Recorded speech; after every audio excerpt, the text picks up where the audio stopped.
Hey guys, how's it going? Finally here with the promised Final Fantasy VII Rebirth video. After 100 hours of gameplay, I poured a ton of time into this, had a lot of fun with it. The ending was kind of weird, and I didn't really understand a lot of what went on. But it was still a good time. I really enjoyed my time with it, and had a lot of fun with the characters, and so I thought that this would kind of be the funnest way to talk about them a little bit, talk about the ones that I really liked, and talk about the ones that I really did not like. We're only gonna be ranking the top 7, the actual playable characters in the game. Kind of playable. There's another character that you kind of play as, but I won't spoil that. But this video will have some spoilers, so if that's not your thing, go ahead and tune out. Come back after you've played the game. If you've managed to avoid spoilers in the 20 years since the original has been out, and since this one's come out, then more power to you. So go and play it finally. But we're going to be talking in a little bit of spoiler territory, just to warn you. But let's just jump right into it, and let's start out with the first character. We're not going to do Aerith first. I think she's one of the more exciting picks. So let's just look at Kate first. And when we look at Kate Sith, I think Kate ranks very solidly in the pretty cool category. She's like a B tier kind of character. I love Kate's voice. Kate's voice is incredible. His accent is incredible. He's fun to listen to. He's the one that he might have made me laugh probably the second most out of all the characters. I loved Kate. Playing as Kate was not particularly fun. I'm kind of just ranking these on how fun that they are, how much that I like them personally, not necessarily in terms of their power. I don't find Kate to be particularly powerful, but as a character, he was a lot of fun. I think that he only kind of falls down to that pretty cool category, because, again, spoilers, he betrays you a little bit later on into the game, and it kind of, he is sort of missing basically for 2 chapters at that point, but then he has a very heroic moment at the very end of the game. And so he's kind of back and forth. He doesn't come in until super late. He doesn't stay for a long time, but I really enjoyed my time with Kate Sith. I thought that he was a lot of fun, and he's one of the characters that I enjoyed more than I disliked. Moving on to the next character, we have our old pal Red 13. And Red, unfortunately, sadly, he's gonna have to go into annoying for me. You might say, why is that? Again, spoilers. But Red, at the start of the game, I loved him. I loved Red. I loved everything about Red. I thought that he was really funny. He was just a very interesting character, a very cool character. A character that I was really curious to learn kind of what his backstory was and what was going on with him. And then about halfway through the game, whenever you get to Cosmo Canyon, he has a really sudden change, and he basically becomes a different character at that point. He becomes Nanaki, which I thought they were going to do some different things with, and they didn't. And I found old Red to be a lot cooler, a lot more fun than the Red that we ended up getting, which was this Nanaki character who's basically like a little kid inside of this dog's body. His voice changes, his mannerisms change, his humor changes, his whole personality. It's basically a different character. So ranking the Red at the start of the game, I loved him. He's one of my favorites. He would be top 2 tiers. But just because of how annoying that he got and how annoying his voice was and stuff by the end of the game, I've got to put Nanaki in annoying. So let's move on to one that I liked an awful lot, and that would be Tifa. Tifa is a solid, really good for me. I love Tifa. Tifa feels like a real character, unlike some of the other characters that we're going to talk about here in just a few minutes. Tifa feels like a real character. She has real emotions.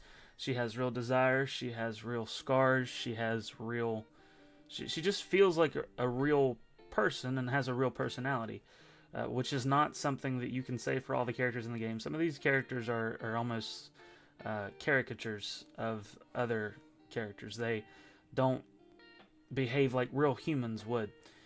But Tifa does, and I find that her personality very interesting, her character very interesting. But Tifa's just an interesting character. She's a lot of fun to play with. Her abilities, she's very strong, and that probably does influence me a little bit, just how powerful that she really is. But I don't know. I really enjoyed Tifa. I enjoyed every time she was on the screen. She's on the screen a ton. It feels like she has some of the most amount of dialogue in the game. But she has a real story. She has a backstory, and the backstory is very interesting. Her dynamic with Cloud is very interesting. Everything about Tifa is just, she's cool. She's really fun, and I really, really enjoyed the character. She was one of my favorites to play for sure. But we're going to move on to one that's probably going to make a lot of people angry. But I could not stand this character. Like, when I tell you that I absolutely hate her with every fiber of my being, and I'm not going to apologize for it, I mean it from the depths of my soul. I hate this character, and that character is Yuffie. I hate Yuffie with a burning, fiery passion. I can't stand. Every single time that the character comes on screen, I start like physically cringing inside. When she starts doing her little shadow boxing thing and making her ninja noises, it makes me want to die inside. I physically like cringe whenever she starts talking. She's obscenely selfish. She only has her goals and her objective in mind. There's nothing about the character that I like.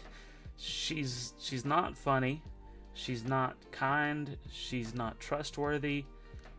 There was nothing. There was no redeemable quality about Yuffie that I personally found. I would go so far as to say that there should probably be another category underneath annoying, and then another category, and that's probably where Yuffie is for me. She's unbearable, as it says. Absolutely an unbearable character. So this next one kind of hurts me, because it feels like he should be my favorite character, but he just wasn't, and I think it's partially because of the decisions that were made in the game, the writing, and how they chose to deal with it. I don't know.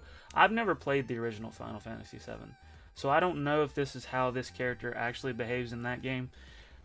But in this Final Fantasy VII, Cloud was just alright.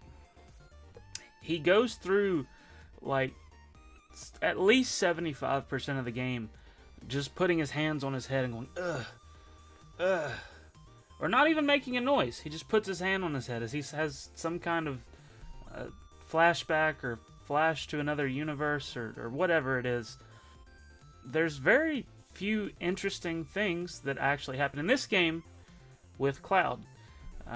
They set up a lot of stuff. I don't know exactly what they're going to do with this whole Sephiroth puppet thing that they were talking about, and what the story is there. I know a spoiler from the originals that has to do with Cloud a little bit, but I didn't play them, and I don't really understand even the spoiler that I know. So for me, as much as I want Cloud to be my favorite character, he's the main protagonist of the series. He's the character you're playing as the entire time for the most part. I didn't enjoy Cloud in this game. He was kind of a stick in the mud. He was just alright. So we've got two left, and I'm just gonna kind of spoil the list for you. There's no way around it. But Aerith, for me, is also just kind of alright. And I know that might kind of be a shocker, to some of you, but she just doesn't feel real. And I don't know, maybe it's just me, but it seemed like they were trying to make her so, like, cutesy, ooh type. Like, everything about her was, like, the cutest possible response that they could make. And it just didn't feel like she was a real character to me. It didn't seem like she was a human. It seemed like she was a character in a video game that was being written to make you like her as much as possible because she's just so adorable. Which is, you know, it works. People love Aerith, and of course she has a very interesting plot specifically about her. At the end of the game, basically the entirety of the end of the game revolves around Aerith and her bloodline. But I just, as a character, I didn't really find her that interesting. I didn't like her that much. She was alright. Whenever she was on screen, I wasn't angry about it. I wasn't cringing like I was with Yuffie. But Aerith was just, she was okay. And so lastly, my favorite character in Final Fantasy VII Rebirth, as you can already tell by the only one of the playable 7 that is left, is Mr. Barrett Wallace. And strangely enough, Barrett actually ended up being my date in Final Fantasy VII, not of my choosing, but of Barrett's choosing, because apparently that's just how the game works. But I didn't realize it at the time, but upon further inspection and really thinking about it, Barrett is my favorite character in Rebirth. I would argue that Barrett has the most emotionally impactful story out of everyone in the game. I know that Aerith at the end has the sacrifice and everything. Kate comes back and he kind of like almost gives his life, but not really at the end. But Barrett has a real backstory that has emotional weight. His story with Dyne, with both of them losing their arms, and then dying in his arms. It's just, it was the only time in the game wherever I kind of teared up. I felt myself, you know, really feeling for this character in this story, and it had punch to it. It had a weight that I don't think anything else in the game did. Any other character, any other story, and I just wanted things to work out for Barrett, and I'm still hopeful that they will in the next game. But Barrett was my favorite character. That, again, probably has something to do with the fact that I find him really strong. But I won't say that that was my only factor, because I'd say that Yuffie is probably top 3 strongest characters in the game. She might even be the strongest character in the game, and I still can't stand her. So, did it sway my opinion a little? Yeah, probably. But he's still my favorite character just because I like the character. But that's pretty much all I've got. If you guys want to share your opinions in the comments, maybe you completely disagree with me. Maybe you are a Yuffie simp, or a simp of some other character. I don't know. Maybe you're really into Red. Leave a comment. Let me know why you disagree with me, or why you agree with me. If you think that Barrett had the best story in the game, if you think maybe Aerith really had the best story in the game, let me know in the comments down below. And as always, thank you guys for watching, and I'll see you next time. Take care.